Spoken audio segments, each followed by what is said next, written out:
Alors le disque de Nebra a été trouvé à une latitude 51,2 degrés, qui est sensiblement la même latitude que le monument Stonehenge en Angleterre. Je suis en train de lire un livre fait par un Canadien qui parle d'un énorme Medicine Wheel sur le continent américain, qui est aussi sur cette latitude. Et c'est une latitude, on va voir, c'est une latitude qui a une particularité. Et c'est peut-être pas une coïncidence que Nebra, Gozek est même plus proche. Gozek est encore plus proche de la latitude de Stonehenge. C'est presque identique.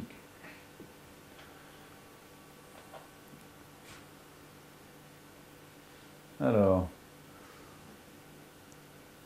pour ça, nous allons regarder sur le disque l'angle des solstices à Nebra. Parce que ceux qui connaissent mon travail, c'est à peu près tout le monde, savent que, au fait, selon la latitude où on se trouve sur Terre, le soleil va se coucher plus au nord, se lever et se coucher plus au nord au solstice d'été, et se coucher plus au sud au solstice d'hiver. C'est-à-dire que les angles des solstices changent selon la latitude. Et donc ici, à la latitude de Nebra, on va constater que le disque a été fait pour cette latitude. Qu'est-ce qui va nous permettre de voir ça? C'est que sur le côté, ici, il y a des bandes. C'est des bandes en or qui ont été ajoutées. Alors, celui-ci est intact, celui-ci, on voit la trace, mais l'or lui-même a disparu. Mais ces deux bandes sont sur le disque symétriques, et donc, il montre une ouverture depuis le centre ici. Il montre un rectangle. Et si on regarde la géométrie de ce rectangle, on va découvrir que ça correspond à 41 degrés. Donc on est un petit peu plus au nord que Stonehenge. À Stonehenge, on dit 40 et demi. Voilà. Ici, 41 degrés pour le solstice. Mais ça a une coïncidence géométrique intéressante. C'est que 41 degrés, c'est l'angle d'un rectangle, c'est la diagonale d'un rectangle qui a un rapport de 7 à 8 sur les côtés. Alors, ce rapport de 7 à 8, c'est quelque chose qu'on a trouvé, on le trouve en Égypte. La coudée égyptienne était divisée en 7 parties, qu'on appelait des palmes. Et la coudée royale, c'est quand on rajoutait un palme supplémentaire. Et donc, on avait la coudée qui faisait 7 palmes et la coudée royale qui faisait 8 palmes. Et donc, on avait cette relation de 7 à 8 qui était inhérent dans la construction en Égypte. Le fait de trouver une latitude où on a ce rapport entre, on peut dire, la coudée et la coudée royale, ou une mesure et une mesure royale, inscrit dans les solstices, c'est en soi déjà intéressant. Voilà. Au fait, c'est 41,2 degrés. Donc, on est presque précisément dans l'angle. Alors, sur le disque, si on part d'un diamètre de 32, au fait, les mesures ici, c'est 21 cm sur 24 cm. Je reviendrai sur cette question de mesure, mais au fait, on trouve une expression 7 fois 3 cm, 8 fois 3 cm. Voilà. Si je prends la diagonale, au lieu de 32, j'ai 31,89. Voilà la géométrie précise de ces deux bandes qui sont donc les bandes solsticiales, qui correspondent donc aux angles des solstices et qui montrent que le disque de Nebra a été trouvé sûrement là où il a été utilisé, où il a été fabriqué. Pour comparer avec ici, à la latitude de Karnak, ici j'ai le quadrilatère de Krukuno ici à Plouanel, que j'ai superposé, qui lui a un rapport de 6 à 8, puisque c'est un triangle 3, 4, 5, 3, 4, 6 à 8. Donc, globalement, entre la latitude de Karnak et puis la latitude de Stonehenge, Gözek, Nebra, on a rajouté un carré. Voilà. Ça, on ne pense plus comme ça, mais c'est l'ancienne façon d'aborder la géométrie céleste. Alors, je vous montre ici une représentation chinoise. Ça s'appelle en chinois le Pa Qua. C'est une représentation de l'espace. Pourquoi je vous le montre? Parce que, vous voyez, South, le sud est en haut et le nord est en bas. Donc les Chinois, dans leur façon de voir, ils mettent le sud en haut et le nord en bas. Nous, on a plutôt tendance à faire l'inverse, puisqu'on est habitué à regarder des cartes, et quand on regarde une carte, eh bien la carte, on a le nord en haut et le sud en bas. Mais lorsqu'on regarde le ciel, le soleil il est au sud, il est en haut, et donc d'un point de vue observationnel, c'est peut-être aussi logique de mettre le sud en haut.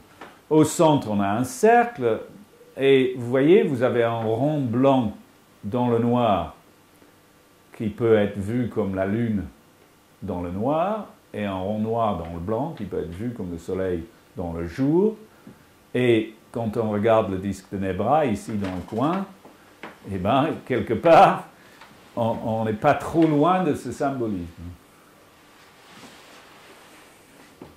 Alors, on va voir comment le disque est structuré, parce que ça n'a pas été fait n'importe comment. Je pense qu'il y a eu beaucoup de réflexions. C'est l'aboutissement d'une façon de penser. Premièrement, donc, on va le diviser comme ça. Le disque est souvent présenté de cette façon-là, avec cet arc en or en bas. On va revenir plus tard. Et le soleil à gauche et la lune à droite. C'est souvent présenté comme ça. Donc, on va diviser comme ça en 4. Et je vais mettre des orientations, nord, sud, est, ouest, comme tout à l'heure dans le schéma chinois, le sud en haut et le nord en bas. Alors, pourquoi je vais faire ça? C'est parce que il y a des éléments qui vont nous emmener à comprendre que c'est une représentation de choses qui se trouvent dans le ciel du sud. Et donc, on est orienté vers l'observation du ciel du sud. Si je trace le cercle de la Lune, le croissant de Lune, je vois qu'il passe exactement au centre de ce disque. Donc la taille de cette Lune et sa position a été soigneusement pensée.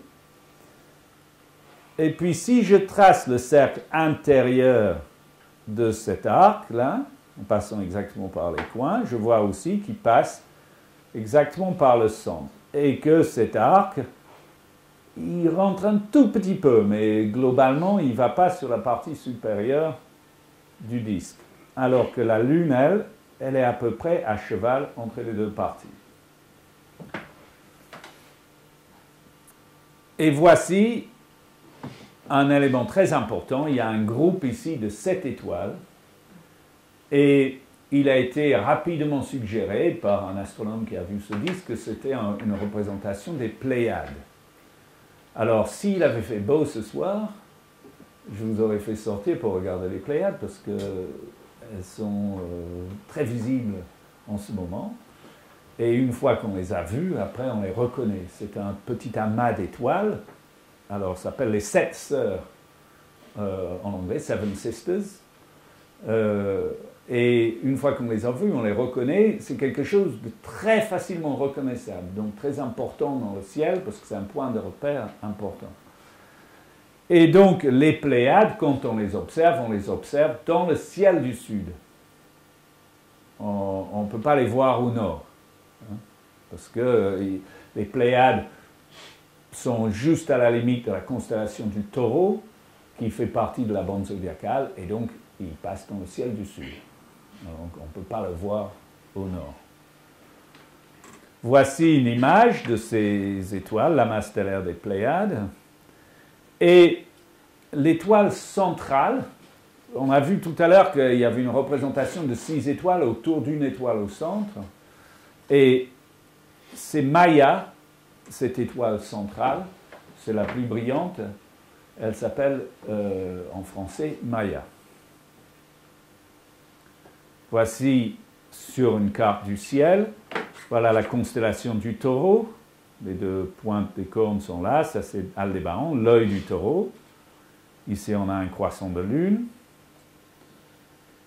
Et puis, ça c'est les Pléiades. Donc ça c'est le ciel, le 16 mars 2013.